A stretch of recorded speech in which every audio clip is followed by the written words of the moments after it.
Open అటు side ఉండాలి, చూసుకోండి. ఇలా ఉండాలి. ఇలా అయినా వేసుకోవచ్చు, మడత కావాలంటే ఇలాగానే వేసుకోవచ్చు. కాకపోతే ఏంటంటే మన బ్లౌజుని బట్టి మనకి ఎటువైపు లూజ్ సరిపోతుందో చూసుకొని వేసుకోవాలి. ఏదైనా 4 మడతలు వస్తే చాలు. వేసుకొని బ్లౌజ్ లోపల నుంచి చూసుకున్నారనుకోండి, మీకు ఖర్చులతో తెలుస్తుంది. ఈ పార్ట్ రావాలి, ఓపెన్ సైడ్కి ఇది వస్తుంది.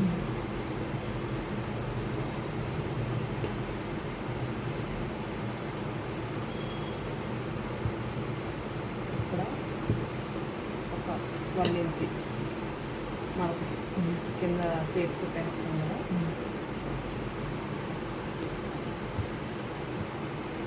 ఇక్కడ వరకు పొడుగు వచ్చింది కదా, మనకి ఎంత పొడుగు కావాలో చూసుకుంటాం. ఒకవేళ దీనికన్నా పొడవు పెట్టుకోవాలి అనుకుంటే కొంచెం పైకి పెట్టుకుంటారు మార్కింగ్ 1 ఇంచి. లేదంటే చూడండి ఇక్కడికి దీనికన్నా ఒక 1/2 ఇంచి పైకి పెట్టుకుంటే సరిపోతుంది. ఇంకొక చిన్న మార్కు మరొకటి కుట్టుకి అంతే. ఆ తర్వాత ఇక్కడ లూజ్ ఎక్కడి వరకు వచ్చిందో చూసుకొని ఇక్కడ కూడా సేమ్ అంతే. అసలు మార్కింగ్ ఒకటి, కుట్టుకు ఒక మార్కింగ్. ఆ తర్వాత ఈ మధ్యలో అంటే మనకి కరువు ఎక్కడ తిరుగుతుందో చూసుకోవాలి కదా, చూసుకొని మధ్యలో ఒక మార్క్ పెట్టుకోవాలి. చూడండి, ఫస్ట్ ఇలా పెట్టుకొని పొడవు చూసుకుంటాం. పొడవు చూసినప్పుడు ఇక్కడ 1 ఇంచి మడత వదిలేస్తాం. తర్వాత ఇక్కడ పైన కుట్టుకొకటి, అసలు మార్కింగ్ ఒకటి, అండ్ ఇక్కడ కూడా లూజు. ఈ మధ్యలో కర్వ్ మార్కింగ్ చేసుకుంటాం. చేసుకొని ఇప్పుడు బ్లౌజ్ తీసేయచ్చు అన్నమాట. సరాబ్రా ఇది మనకు అసలు పొడుగు కదా, ఇది చేతి కుట్టుకి.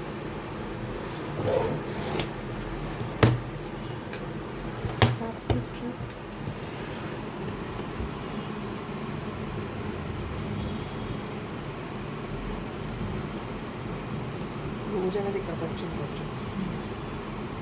చూడండి, దీని నుంచి ఈ కరువు దగ్గర నుంచి ఇక్కడ లూజ్ పెట్టాం కదా, అక్కడికి మార్క్ చేసుకోండి. ఇదేంటే కొంచెం రౌండ్గా, ఇక్కడ వరకు రౌండ్గా వచ్చి అక్కడ నుంచి ఇలా స్ట్రైట్ వెళ్తుంది.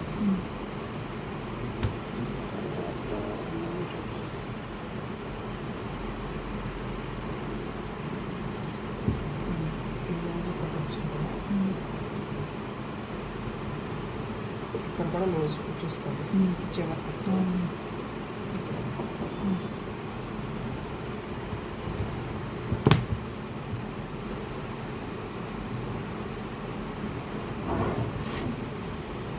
ఇది ఒక 2 ఇంచెస్ ఎక్స్ట్రా ఖర్చు ఇలా మార్క్ చేస్తాం. ఓకే,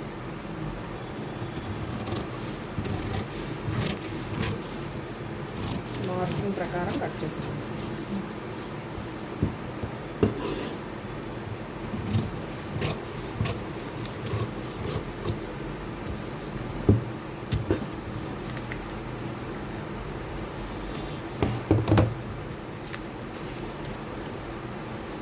ఇప్పుడు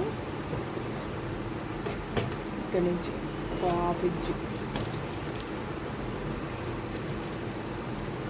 ఇప్పుడు ఇక్కడ మిడిల్లో మార్క్ పెట్టుకున్నాం కదమ్మా, ఇక్కడ నుంచి ఒక వైపుకి ఒక 1/2 ఇంచి మార్క్ చేసుకోండి. ఇలా పెట్టుకొని ఇక్కడ నుంచి కింద చిన్న పిసిరి 1/2 ఇంచి లోతు తీసుకుంటాం. ఇది జాయిన్ చేసినప్పుడు ఫ్రంట్ వైపుకి వస్తుంది అన్నమాట హ్యాండ్.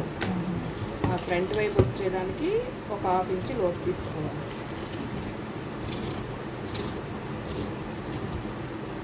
దీనికి ఇక్కడ ఇలా మార్క్ పెట్టుకున్నారంటే అది తెలుస్తుంది, కుడుతున్నప్పుడు తెలుస్తుంది. మార్క్ పెట్టుకుంటే ఎటువైపు ఫ్రంట్కి వస్తుంది అనేది.